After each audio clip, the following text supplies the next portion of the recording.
The morning sun filtered through gauzy curtains, painting the Harper kitchen in a soft, golden light. Emily moved quietly, her movements precise, coffee mug in one hand, the other adjusting Daniel's tie as he sat reading the paper. To anyone looking in, they were flawless, the embodiment of suburban success. Their neighbors often said, "They make marriage look easy." But lately, Emily had begun to wonder what easy really meant. Daniel looked up from the newspaper, eyes cool and assessing. "You changed your passcode again," he said lightly, though his tone carried a weight she couldn't ignore. "I did," Emily replied, forcing a smile. "I thought you trusted me." "I do," he said after a pause, his gaze never leaving hers. "That's why I notice when you start acting differently." He rose from the table, kissed her cheek, and left for work. The door clicked shut, too softly, too perfectly. Emily stood in the silence that followed, her pulse drumming in her ears. She wasn't hiding anything, not really, just thoughts, feelings. A small part of herself she didn't want him to touch.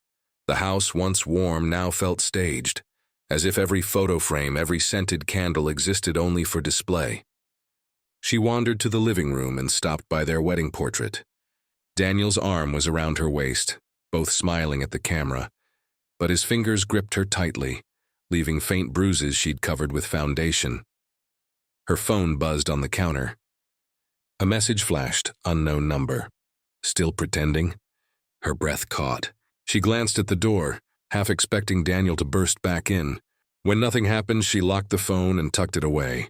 The same message had come 2 nights ago. She'd deleted it then too. Emily told herself it was a prank, yes, a wrong number. But deep down, a part of her knew better. Secrets had a way of clawing their way back. At noon, she visited the garden. The roses Daniel planted bloomed in perfect symmetry, crimson against the white fence. She knelt to trim them, her hands trembling slightly. She remembered how proud he'd been of those roses, how he'd said, "Everything I build for us." Yet each petal now felt like a performance, an illusion of life hiding something rotten underneath. By evening, Daniel returned home with wine and that same practiced smile. They dined by candlelight, spoke about nothing. The weather, the neighbors, the new restaurant opening downtown. His laughter was soft, controlled. Hers felt rehearsed. When she reached for his hand, he squeezed back just a bit too hard. Later, in bed, Daniel drifted to sleep instantly. Emily lay awake, eyes tracing the faint moonlight on the ceiling. She thought about the message, the unknown number, the way his eyes had darkened when he mentioned her phone. Something was coming. She could feel it. A storm gathering just beyond the horizon of their perfect life. And by morning, nothing would ever feel ordinary again. Dinner began like any other night, quiet, controlled, perfectly balanced between politeness and performance. The soft clinking of silverware echoed through the dining room, punctuated only by Daniel's occasional comment about work. Emily nodded, offering half-hearted smiles, her mind still tangled in the unease that had shadowed her all day. "Did you call your sister back?" Daniel asked, not looking up from his plate. "I was going to," Emily replied, her fork pausing mid-air. "I just forgot." Daniel's eyes lifted slowly. "You've been forgetting a lot lately." The words were gentle, but the tone, sharp, deliberate. Emily set her fork down, her stomach tightening. "What's that supposed to mean?" He leaned back, the faintest smile touching his lips. "You tell me. You change your passcodes, disappear for hours, jump at every message. Should I not be curious?" Emily's pulse quickened. "I'm not disappearing, Daniel. I go for walks, I read. I exist outside of you sometimes. Is that such a problem?" His eyes darkened. "You're acting like you have something to hide. And you're acting like you already know what it is." The air between them thickened. Neither moved. Then quietly, Daniel returned to his food. Conversation dead, tension alive and pulsing in the silence. Emily rose from the table, her chair scraping the floor. "You're distant, Daniel, cold, like you're already somewhere else." He didn't look up. "Maybe I am." She left before he could see her eyes fill. Upstairs, she closed the bedroom door and leaned against it, her breath shaking. Their marriage had always been careful, structured, but now it felt fragile, like a glass surface beginning to crack. She waited for the sound of his car leaving, then crept downstairs. Daniel's study door stood half open, a faint glow spilling from the desk lamp. Emily hesitated. She'd promised herself never to invade his space, but that promise felt meaningless now. Inside, the room smelled faintly of his cologne and old paper. The shelves were precise, each book aligned by color, every folder labeled in Daniel's meticulous handwriting. She pulled open a drawer. Receipts, contracts, letters, nothing unusual. Then, tucked beneath a stack of old tax forms, she found it. A photograph. Daniel stood beside a woman Emily didn't recognize. Blonde hair, green eyes, smiling brightly as she leaned into him. The date on the bottom corner read April 14th last year. Her chest constricted. That was during their anniversary trip. The weekend Daniel claimed he was away on business. The photo slipped from her trembling hands and fluttered to the floor. She knelt, picking it up again, staring at the woman's face. There was something hauntingly familiar about her. Not her features, but her expression. A kind of fragile trust, like someone who still believed in the man beside her. The door creaked behind her. Emily froze. Emily. Daniel's voice drifted in, calm but cold. What are you doing in here? She quickly slid the photo behind her back. I was just looking for the checkbook, she lied, forcing her voice steady. Daniel stepped closer, eyes scanning the desk. Then her face. You shouldn't be in my office. I know. I'm sorry. For a moment his gaze lingered, heavy, searching. Then he smiled. The same practiced curve of his lips she'd seen at dinner. It's late. Go to bed. She nodded and slipped past him, her heart hammering. Upstairs, she locked the door and took out the photo again, staring at it beneath the dim bedside lamp. The woman's smile, Daniel's arm, the date. None of it made sense. But Emily knew one thing for certain now. The man she shared a bed with was hiding something far darker than distance. And by morning, she would decide whether to confront him or start digging for the truth herself. The next morning arrived gray and heavy, the kind of sky that seemed to press down on the earth. Emily stood by the window, clutching the photo she'd found in Daniel's study. The woman's smile haunted her, but not as much as the faint flicker of recognition she couldn't shake. She'd seen those green eyes before, though not in person and not recently. The doorbell rang. Emily startled, nearly dropping the photo. She opened the door to find an envelope resting neatly on the mat. No name, no return address. Just a single phrase scrawled across the front in black ink. We remember what you did. Her blood ran cold. For a long moment she didn't move, then shut the door slowly and locked it. The words burned through her thoughts, igniting memories she had buried deep beneath the years. A night long before Daniel. Long before the perfect house, the perfect smile, the perfect lie. The flashback came uninvited. Rain, headlights, and the sound of someone shouting her name. Emily, please, just listen to me. The voice belonged to Ryan Carter, her ex-lover, the man who once promised her freedom. That night, they had argued by the side of the road, her mascara running, his breath heavy with whiskey. She remembered the sound of his hands hitting the hood, the scream that cut through the storm, and then a nothing, silence. When the police came days later asking questions, Emily had said she didn't know where Ryan went. And for years that lie held. The case went cold. She changed towns, met Daniel, built a new life brick by brick. But sometimes, in the quiet hours before dawn, she'd wake from dreams of headlights vanishing into rain. Now someone else remembered. The phone rang, snapping her back to the present. It was a number she didn't recognize. Hesitating, she answered. Mrs. Harper? The voice was steady, official. This is Detective Hayes, Suffolk County Police. We're reopening a case from 2015. A man named Ryan Carter. You were listed as his former partner. Emily's throat tightened. Why reopen it now? There's new evidence, Hayes replied. We'll need you to come in for a statement. Her hand trembled as she hung up. Across the room, the photo of Daniel and the mystery woman still lay on the coffee table. The two images, the woman's smile and Ryan's shadow, collided in her mind until she could no longer tell which memory belonged to which man. When Daniel came home that evening, Emily tried to act normal. But he noticed the stiffness in her movements, the quiet way she avoided his eyes. You're pale, he said, brushing her shoulder. Something happened? Just tired, she murmured. Maybe it's guilt, he said softly, almost as if to himself. She froze. What's that supposed to mean? He smiled faintly, poured himself a drink, and left the question hanging in the air. That night, sleep refused to come. The house creaked in the wind, shadows moving across the ceiling like slow ghosts. Emily slipped out of bed and walked downstairs. The envelope was still there, mocking her from the counter. She opened it with trembling hands.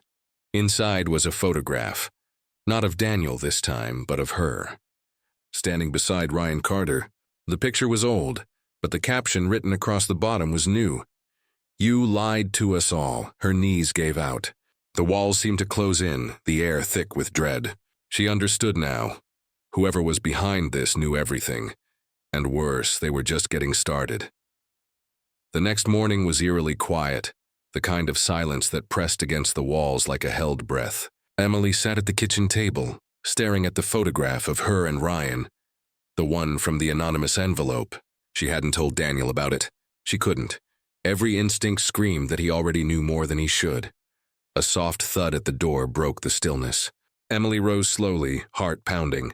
Another envelope lay on the welcome mat, plain, unmarked, just like the last. She hesitated before picking it up, half expecting another photo, another threat. But this time the envelope was heavier. Inside, cushioned in black tissue paper, was a small USB drive.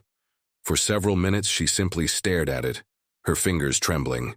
Felt like a trap, and maybe it was.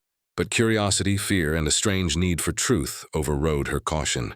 She carried it to her study, shut the blinds, and slid the drive into her laptop. The screen flickered. A single video file appeared. May 12 MP4. Emily clicked play. At first, the footage was blurry, the grainy view of what looked like a motel hallway.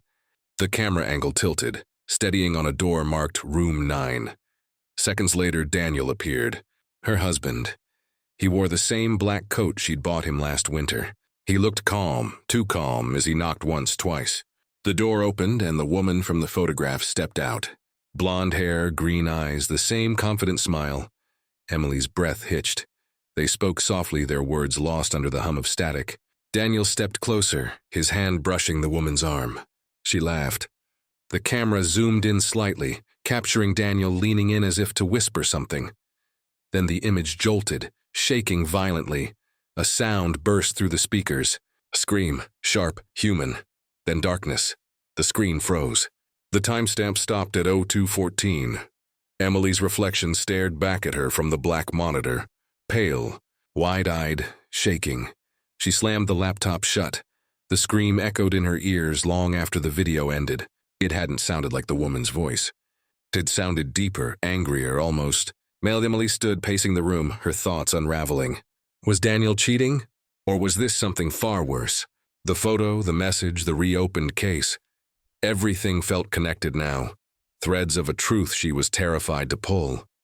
Her phone buzzed. A text. Unknown number. Now you see it too. Her blood ran cold. Whoever had sent the drive was watching. Footsteps creaked on the stairs. Daniel's voice followed, calm as ever. You home? She scrambled to hide the USB in her pocket, forcing her breathing steady. Yes, she called out, just cleaning up. Daniel appeared in the doorway, eyes flicking briefly to the desk, then back to her. You look pale, he said softly. Rough night? She forced a nod. Didn't sleep well, he smiled faintly, stepping closer. You should get some rest. You've been distracted lately. As he brushed past her, Emily caught a faint smell of cigarette smoke, the same brand the woman in the video had been holding. Her stomach twisted. When Daniel left the room, Emily turned back to the laptop. Her hands shook as she whispered to herself, What have you done, Daniel? But deep down, a darker question formed, one she didn't dare say aloud. What if the scream wasn't hers at all? It began with a phone call. Emily had been half asleep when she heard Daniel's voice in the hallway. Low, tense, almost unfamiliar. She couldn't make out the words, only the edge in his tone. No, not here. I said I'd handle it. A pause. She doesn't know anything. Then silence. The front door clicked shut. Emily sat up, heart pounding. The digital clock read 11:43 p.m. Outside, the rain whispered against the windows, steady and soft. Daniel rarely left the house that late. She waited, telling herself he'd be back soon, that the call was work-related. But the minutes stretched into hours, and dread began to take shape in her chest.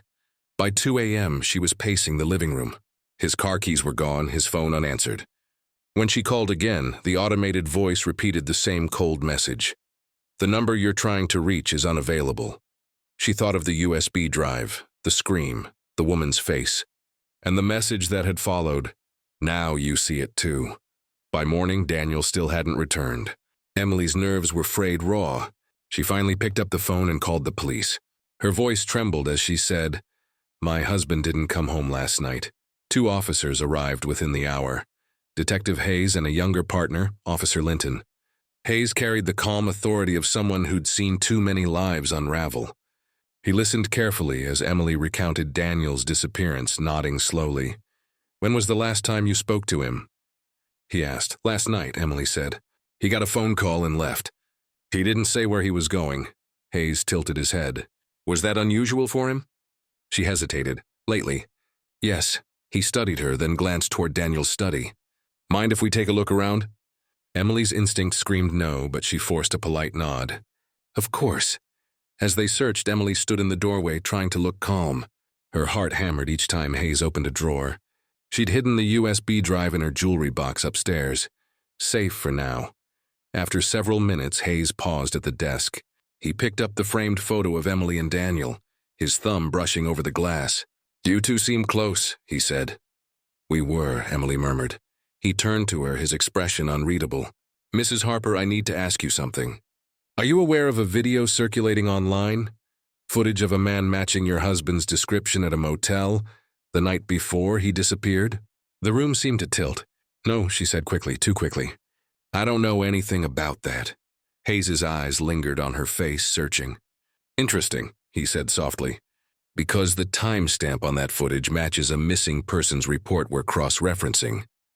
A woman named Laura Grayson. You ever heard that name?" Emily's throat went dry.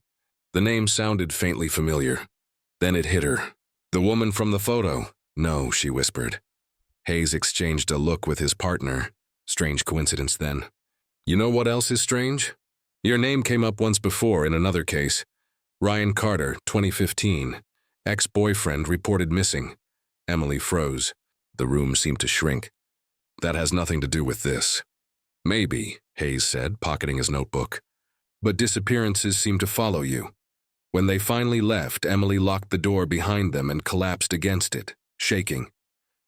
The weight of their suspicion hung heavy in the air. Upstairs, she retrieved the USB drive and stared at it. Her reflection wavered on the metallic surface like a ghost. Daniel was gone, and the last image she had of him was that video. The knock. The woman, the scream. Somewhere out there. The truth was waiting, and Emily wasn't sure she wanted to find it. The call came 3 days after Daniel vanished. Emily was standing at the kitchen sink, her hands submerged in cold, soapy water when the phone rang. The voice on the other end belonged to Detective Hayes, steady, deliberate. "Mrs. Harper," he said, "we've found your husband's car." Her grip on the phone tightened. "Where?" "By Crescent Lake, about 6 miles outside town. We'll need you to come down to the scene." For a moment, Emily couldn't breathe. The lake. Daniel used to take her there when they first married. Weekend picnics, laughter, sunlight reflecting off the water. The idea of his car sitting abandoned there now felt like some cruel echo of their past. When she arrived, flashing lights painted the trees red and blue. The car sat half submerged near the shore, mud streaking its sides. Officers moved carefully around it, cameras flashing. The sound of radios and murmured orders filled the damp morning air. Detective Hayes met her near the tape line. His expression was grave. "We're still processing the scene. I'll be straight with you. It doesn't look good." Emily's voice quivered. "Is he?" He shook his head. "No body." "Not yet." She exhaled shakily, half in relief, half in dread. Hayes led her closer. Through the open driver's door, she could see the dark smears on the seat. Blood, dried and clotted. On the dashboard lay a small object in a plastic evidence bag. Hayes lifted it for her to see.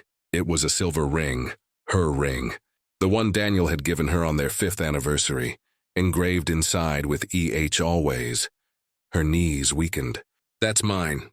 But I lost it months ago." Hayes studied her reaction carefully. "Funny thing," he said. It was found on the passenger seat, next to a wallet and a set of keys. No fingerprints on the steering wheel, but plenty on the USB drive we recovered from your house. Emily looked up sharply. What? We ran prints from that drive you gave us, and you said it came anonymously. Your fingerprints are the only clear ones on it. Care to explain? Her pulse thundered in her ears. I told you I found it in my mailbox. Didn't open it? Hayes interrupted gently. Because the computer logs from your laptop say otherwise.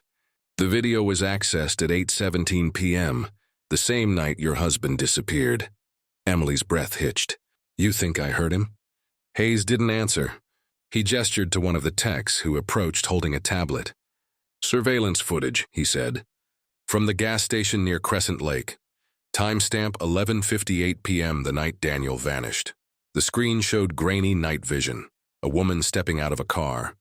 The angle was poor, the lighting worse, but Emily could see her own silhouette reflected in the glow of the headlights. Her coat, her shape, she felt the ground sway beneath her. That can't be right. Where were you that night? Hayes asked quietly. She opened her mouth, but no sound came. The memories blurred, the sound of the door closing, the rain, the way Daniel's voice had echoed down the hall. Had she followed him? Had she dreamed it? Everything after that phone call felt fractured, like glass splintered by a hammer. Tears welled in her eyes. I didn't kill him, she whispered. I swear to you I didn't. Hayes watched her closely, his tone softening. Then help me prove it, Mrs. Harper, because right now everything points back to you. He nodded to an officer who began collecting samples from the trunk. Emily caught a glimpse, a muddy tarp, something heavy beneath it. She turned away, trembling violently. The lake wind howled through the trees, cold and accusing. Hayes's voice carried through the static of radios and distant thunder. Until we know more, he said. Don't leave town. As Emily walked back toward her car, the reflection of flashing lights shimmered across the water's surface, like blood floating beneath the ripples. And somewhere deep within that silence, she felt it again, that invisible pull, the certainty that the past she'd tried to bury was slowly, methodically clawing its way back to the surface. By the time she reached home, a new message waited on her phone. Unknown number. He's closer than you think.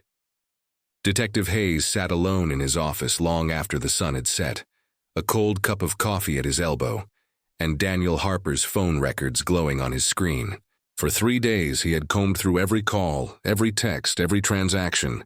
Finally, he found the thread that tied everything together, a number Daniel had been calling repeatedly for months. Laura Grayson. The name struck a chord. Laura wasn't just anyone. She was an investigative journalist from the Beacon Times, and more importantly, she'd once written an article about a man named Ethan Cole, Emily Harper's ex-lover, who had vanished under suspicious circumstances nearly 6 years ago. Hayes leaned back in his chair, rubbing his temple. Coincidence didn't exist in cases like this. The next morning he paid Laura a visit. She lived in a cramped downtown apartment cluttered with notebooks, old photos, and newspaper clippings. Her walls were covered with faces, missing persons, crime scenes, maps marked with red thread. When Hayes introduced himself, she hesitated before letting him in. You're here about Daniel, she said softly, not as a question but a certainty. Hayes nodded. You knew him. Laura's eyes flickered toward a framed photograph on her desk, her and Daniel smiling at a cafe table. Yes, she said after a pause, but not the way you think. She poured herself a glass of water, her hands trembling slightly. When I met Daniel, it wasn't about love. It was about answers. Hayes waited, notebook open. I was investigating Ethan Cole's disappearance, she continued. Emily's ex. The case went cold, but there were too many inconsistencies, and Emily's name kept surfacing. Then I found Daniel. I thought maybe he'd talk. Why would he? Hayes asked. Because he was scared, Laura said, her tone tightening. He thought someone was watching them. He said Emily wasn't the same person he married, that she'd wake up screaming some nights, mumbling about blood in a car. He didn't know if it was trauma or guilt. Hayes scribbled furiously. And your relationship with him? Laura looked away. At first I was just interviewing him. But after a while, I don't know. We got close. Too close, she swallowed hard. He was lonely and I was obsessed with the story. Somewhere in that mess, I convinced myself it was real. But it wasn't love. It was fear binding us together. Hayes's voice softened. Fear of what? Of Emily, Laura whispered. He said he'd found something. Something that could prove what really happened to Ethan. The night before he disappeared, he told me he was going to confront her. Then, nothing. He never called again. Hayes studied her expression. She wasn't lying, not exactly. But there was something she wasn't saying. Do you still have whatever he found? He asked. Laura hesitated. Then she crossed the room, pulling open a drawer. From it, she retrieved a sealed envelope marked 4DH. Inside was a single photograph, a black and white image of Emily standing by the edge of a lake. Her reflection distorted by rippling water. On the back, written in Daniel's unmistakable handwriting, were 3 words. She remembers everything. Hayes felt a chill creep up his spine. As he left Laura's apartment, her final words echoed in his mind, quiet but certain. If you want the truth, detective, don't look for Daniel. Look at Emily. Outside, thunder rumbled across the sky, the kind of storm that never arrived quietly. Rain lashed against the windows as Detective Hayes stood in the Harpers' living room once more. The air felt heavier than before, like the house itself was holding its breath. Emily sat on the couch, wrapped in a blanket, pale and silent. Her eyes followed every movement of the officers as they unpacked new equipment, scanners, drills, and thermal sensors. We're doing another sweep, Hayes said quietly. Standard procedure, Emily didn't answer. She simply nodded, her fingers tightening around the edge of the blanket. In the dim light, she looked more ghost than woman. The team moved methodically, tapping along the walls of the basement. The Harpers' home was neat, too neat. Every surface spotless, every item precisely placed. Yet something in the basement's corner drew their attention. A slight hollow echo where there should have been solid concrete. Detective, an officer called. You will want to see this. Hayes descended the steps, flashlight in hand. The beam cut across dust and cobwebs, landing on a patch of drywall that didn't match the rest. Fresh paint, faintly uneven. He ran a hand across it. This isn't original. A moment later, the hammer struck. The sharp crack of breaking plaster echoed like a gunshot. Behind it lay a narrow door, sealed shut from the outside. Emily's voice broke through the silence, weak and trembling. Don't open that, Hayes turned. Why not? Tears shimmered in her eyes. It's not what you think. He didn't stop. The door gave way with a groan, revealing a small, windowless room no larger than a closet. The smell hit them first. Dust, decay, and something metallic beneath it all. Inside, a single bulb flickered overhead, illuminating a table stacked with old VHS tapes, burnt photographs, and a crumpled wedding dress, its once white fabric now marred by dried, dark stains. The officers froze. Hayes knelt beside the table, examining the tapes. Each was labeled by date, scrawled in a shaky hand. Some went back nearly 7 years, long before Daniel and Emily's wedding. What the hell is this? Whispered one of the officers. Hayes didn't answer. He was staring at a small cardboard box in the corner. On its lid, written in thick black marker, was a single word, proof. He lifted it slowly. Inside were photographs. Of Daniel, of Emily, of another man, Ethan Cole. Some showed them laughing. Others didn't. One photo in particular froze his blood. Emily sitting on a dock at the lake, her dress soaked and her hands smeared with mud, staring into the camera with empty eyes. Hayes turned toward her. Emily, what is this room? Why hide it? She stood at the threshold, shaking her head as tears streamed down her cheeks. It wasn't supposed to be found. Who built it? Daniel, she whispered. He said he wanted a place to keep things safe. Things from before. Her voice cracked. But I didn't know what he meant until I saw what he'd hidden. Are you saying this was his doing? Emily's gaze flickered to the blood-stained dress. No, I think it was both of us. Hayes exchanged a look with his partner. Both of you? I don't remember everything, she murmured. But Daniel said once, if they ever find the proof, everything ends. Hayes felt the weight of her words settle like a storm cloud. He looked again at the tapes, each one potentially holding the truth no one was ready to face. Bag everything, he ordered. Every tape, every photograph. As the officers moved to collect the evidence, Emily sank to the cold floor, staring into the hollow space where the wall once stood. The light flickered, casting her shadow against the exposed concrete, fractured, trembling, and unrecognizable. Hayes turned off the bulb and climbed the stairs, but the image lingered behind him. That hidden room, that single word on the box, proof, whispering that the worst was yet to come. The interrogation room was silent except for the faint hum of the fluorescent light above. Emily sat hunched over the table, wrists trembling, eyes swollen from hours of tears. Across from her, Detective Hayes watched, calm, patient, relentless. A recorder blinked red between them, capturing every breath.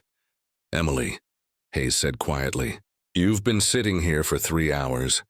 We've gone through everything. The tapes, the photographs, the room. You need to tell us what really happened." Emily didn't look up. Her voice came out hoarse. "You already think I killed him?" Hayes leaned forward. "Right now, I'm not thinking anything. I'm listening. But whatever's on those tapes, it isn't just about you. It's about Daniel." At the sound of his name, Emily flinched as though struck. For a long moment, she said nothing. Then slowly she whispered, "You think I'm the monster in this story, but it was him. It was always him." Hayes exchanged a brief glance with the female officer standing behind the glass, then nodded for her to continue. "He was charming," Emily began. "Everyone loved him. He had that smile that made people trust him without question. But at home, when no one was watching, he changed. The smallest thing, a late call, a forgotten dinner, and he'd turn cold, cruel. I thought it was stress, maybe trauma from his childhood. But it was something darker." Her hands twisted in her lap. "Then Laura came." Hayes's pen paused. "Laura Grayson?" Emily nodded. "She said she wanted to talk about my ex, Ethan Cole. Said she was writing a story. But after she met Daniel, everything changed. He told me she was dangerous, that she was trying to destroy us. I believed him." She drew in a shaky breath. "One night he came home late. His hands were shaking, his shirt—" She stopped, pressing her palms to her eyes. "There was blood. He told me he'd handled it, that she wouldn't bother us again." Hayes's expression hardened. "Handled it? What does that mean, Emily?" Her voice dropped to a whisper. "He killed her. Out by the lake. She'd found out about Ethan, about what he did to him. He couldn't let her talk. The room seemed to shrink around them." Hayes's pen rolled off the table and hit the floor with a soft click. "I didn't know what to do," Emily continued, tears streaming down her face. "He said if I told anyone, I'd end up like her. So I helped him. I burned the photos. I hid the tapes. I built that wall in the basement. I told myself I was protecting us, by protecting our marriage." She laughed bitterly, a hollow sound. "I thought love meant loyalty. I didn't know it could mean burying bodies and pretending to sleep beside a killer." Hayes spoke carefully. "And Daniel? What happened to him?" Emily's gaze met his, a haunting mix of sorrow and exhaustion. "He said he was going to leave. Said the proof was out there somewhere, and if it surfaced, everything would end. I think he went to destroy it. But maybe he couldn't. Couldn't what? Live with himself." Her words hung in the air, fragile and final. Hayes turned off the recorder. "Emily," he said softly, "there's something we need to show you." She looked up, fear flashing across her face. "We found something else," he continued, "and it changes everything." Outside, thunder cracked and a sharp, echoing reminder that the truth had only just begun to surface. The morning after Emily's confession, a gray stillness settled over Maplewood Drive. Police tape fluttered in the wind, encircling the Harper property like a silent accusation. The once idyllic home now looked hollow, stripped of its charm. Its garden, once the pride of the neighborhood, churned into mud beneath the boots of forensic teams. Detective Hayes stood by the back door, rain dripping from the brim of his coat. He didn't speak. He didn't have to. The hum of machinery and the scrape of shovels filled the air with dread. The roses, bright crimson blooms Emily had planted every spring, lay scattered and broken across the soil. An officer called out, "Detective, we've got something." Hayes moved closer. Beneath the second rose bush, the earth had turned dark, almost black with moisture. As the officers brushed away the last layer of dirt, a fragment of cloth emerged, a torn sleeve, gray and faded. Then came the unmistakable sight of bone, The air thickened. Even the rain seemed to hold its breath. Emily, standing on the porch in handcuffs, let out a strangled sound, somewhere between a gasp and a sob. "No," she whispered, shaking her head. "No, that can't be." But as they uncovered more, the outline of a body, the familiar shape of a wedding band still clinging to a decaying hand, the truth became undeniable. Daniel Harper had never left. Hayes looked down, the weight of the revelation pressing against his chest. The forensic technician crouched beside the grave. "Preliminary guess, he's been here about 4 to 5 days, she said softly. "That's before the missing persons report."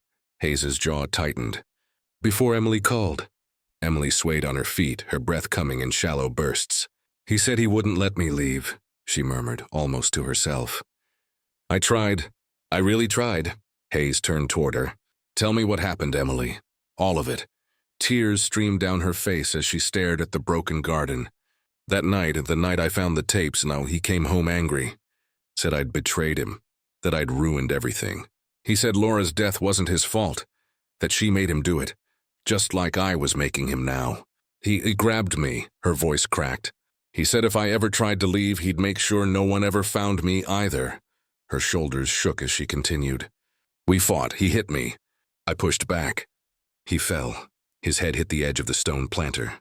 There was blood, so much blood. I didn't mean to." She stopped, choking on her words. "I buried him where he planted the roses. It was the only place I thought he'd stay quiet." The yard fell silent. Even the officers stopped moving. Hayes exhaled slowly, eyes heavy with exhaustion rather than judgment. "You could have called us." Emily looked at him with hollow eyes. "He'd already taken everything from me, my friends, my freedom, my mind. I thought, maybe this way, it would finally be over." Hayes motioned for the team to secure the site. As they lifted the stretcher, the roses, now uprooted and bloodstained, brushed against Daniel's remains. From the porch, Emily watched, whispering through trembling lips, "He wouldn't let me leave. Not even now." And as the body was carried away under the gray, unrelenting sky, Hayes knew this case wasn't about guilt or innocence anymore. It was about love twisted into fear, a story where every truth was born from heartbreak. The wind swept through the broken garden, scattering petals across the muddy earth, marking the end of a marriage, and the beginning of something darker still.